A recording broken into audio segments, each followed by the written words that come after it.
మనం ఎప్పుడైనా ఇతరుల మాటలకి సులభంగా నొచ్చుకుంటున్నామా? అయితే వాస్తవానికి అక్కడ గాయపడింది మన మనసు కాదు, మనలోని గర్వం.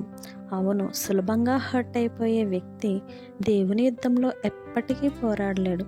ఎందుకో ఈరోజు తెలుసుకుందాం. ప్రభువునందు ప్రియమైన వారందరికీ వందనములు. ఈరోజు అనగా మే 23 వేకోమన్న ప్రత్యేక సందేశానికి స్వాగతం. ఈరోజు మనం ధ్యానించే దేవుని వాక్యం నొచ్చుకొనుట యొక్క పరిణామములు. ప్రజలు తరచుగా చాలా సులభంగా గాయపరచబడి, అభ్యంతరపడి, నొప్పించబడుచున్నట్టి యుగములో మనము జీవించుచున్నాము. మనము ఒకవేళ నొప్పింపబడిన ఎడల వాస్తవముగా మన యొక్క గర్వమే నొప్పింపబడుచున్నదని ఒక పరిశుద్ధుడు చెప్పెను. పారసీక దేశమునందు హామాను ఒక ఉన్నత పదవిలో ఉండెను. అయితే ఒక సామాన్యమైన వ్యక్తి తనకు వంగి నమస్కరించనందున అతని అహంకారము ఎంతగా నొప్పించబడినదో చూడుము. ఎస్తేరు 5:11-13 చదువుము. నాకు గాయమైనదని రథము త్రిప్పి సైన్యములో నుండి నన్ను అవతలకి తీసుకొని పొమ్మని అపజయము పొంది బతిమాలుకొనిన ఒక రాజు కథను 1 రాజులు 22వ అధ్యాయము వివరించుచున్నది.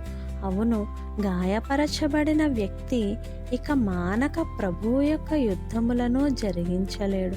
అతడు అవమానముతో యుద్ధభూమి నుండి బయటకు లాగివేయబడవలెను. అభ్యంతరము చెందువారు ఆధ్యాత్మికముగా లోతులేని వారును సత్యమును యేసు బయలుపరచెను. మార్కు 4:5-6-17.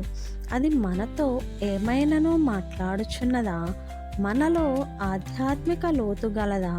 లేక మన మనసులో నొచ్చుకొను భావనలకు చోటిచ్చి మనలను గాయపరిచి నొప్పించి బాధపెట్టు వారిపై నేరములు మోపివారముగా కనబడుచున్నామా?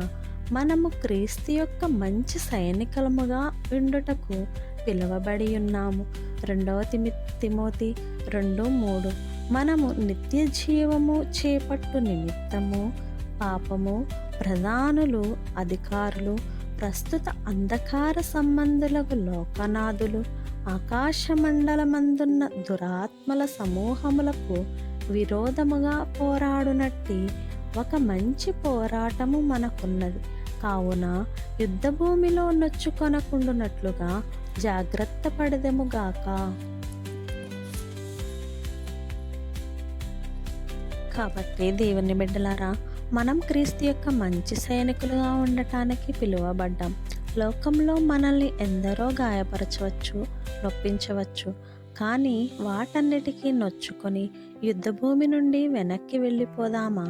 లేక ఆధ్యాత్మిక లోతు కలిగి విశ్వాస పోరాటాన్ని ముగిద్దామా? ఆలోచించండి. ఈ ఆత్మీయ సందేశం మీకు నచ్చినట్లయితే తప్పకుండా లైక్ చేయండి, ఇతరులకు షేర్ చేయండి. మన ప్రణీత్ స్పిరిచువల్స్ ఛానల్ని ఇప్పుడే సబ్స్క్రైబ్ చేసుకోండి. దేవుడు మిమ్మల్ని దీవించి ఆశీర్వదించునుగాక. ఆమెన్.